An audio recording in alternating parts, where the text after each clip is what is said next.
Hi there, my name's Rose, and for my next video I'm going to show you how I make my toothpaste. I switched to this probably about close to a year ago, and I feel like my teeth have been cleaner than they ever have. And this last time I went to the dentist for a cleaning, she said there's really nothing I can do, and asked me what I was using, and so I told her, and she actually wrote down the recipe. So I'm going to show you how to make it and what is the power behind it. But I will say my mouth has felt cleaner than ever. So the first and base ingredient is coconut oil, unrefined jelly-like coconut oil. And I'm actually making it, I use a 1 cup Pyrex container. It's just a good size, and then you can actually just dip your brush in it and go. So I don't really measure. So I'm just gonna plop some in and we'll work on it little by little here.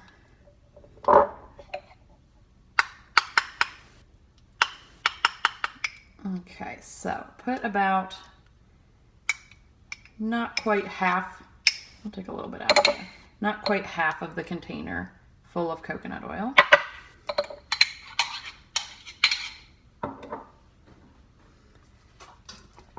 Now I'm just going to add baking soda.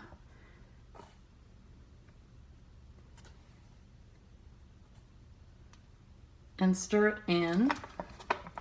It helps to use a fork for this.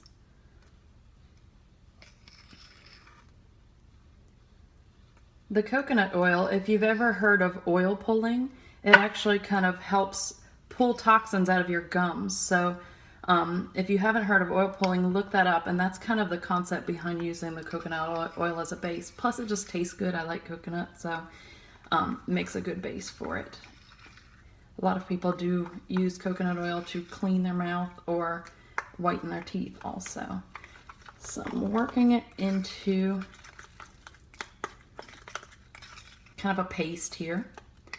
And this ingredient is optional. If you were making it for kids who might swallow, I probably wouldn't add it, but I'm gonna add just a splash of hydrogen peroxide. This helps with whitening if that's something that you need. It also liquefies it some too. You definitely want to add the peroxide after you add the coconut oil to the baking soda, because we know that baking soda and peroxide kind of erupts otherwise. So I'm just going to stir that in. And you're looking for a toothpaste consistency. You want it to be abrasive with the baking soda. The baking soda helps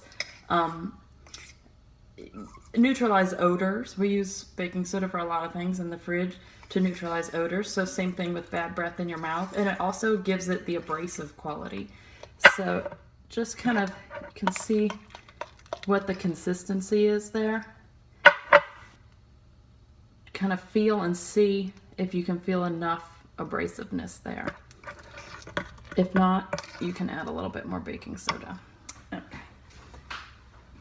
So the oils are, as most recipes, the powerhouse behind the way it works. So I'm going to go through those. The most important one is Thieves.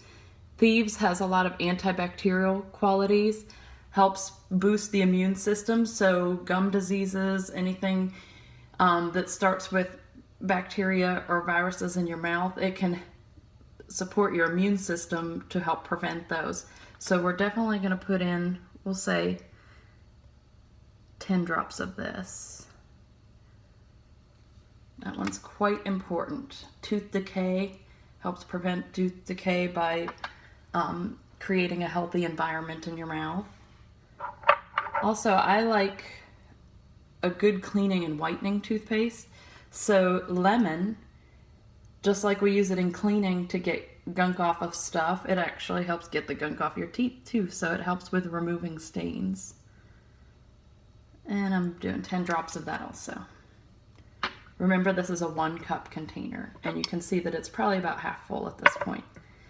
A lot of people use orange for teeth whitening too. Also goes good with the cinnamon in the Thieves. I just put 5 drops of that.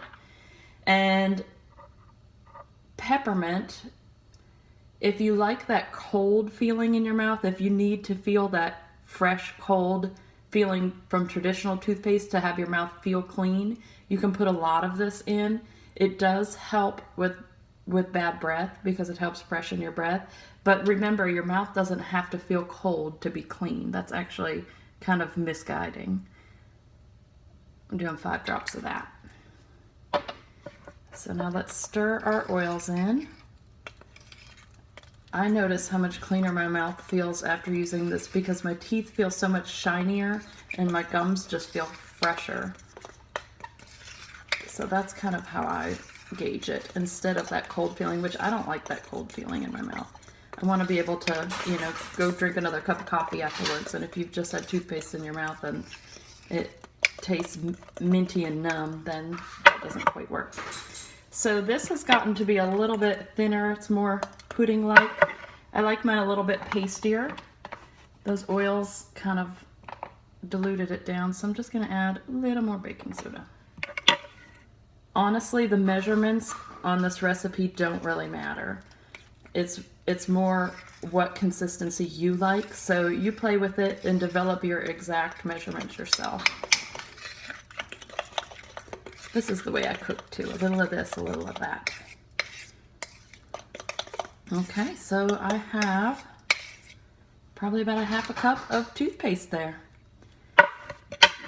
And I don't even add water to my brush. I just dip the brush in and put it in my mouth. I hope you enjoyed this video.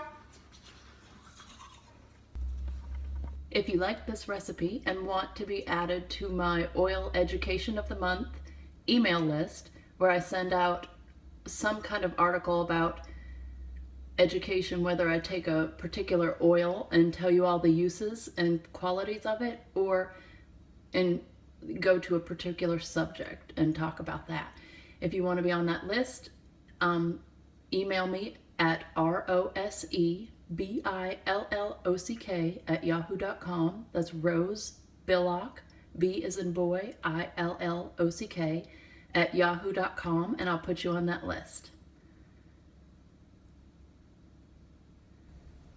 Also, if you don't have a representative of Young Living essential oils to get your essential oils from, you can also email me and I will be happy to help you. I am a distributor for Young Living.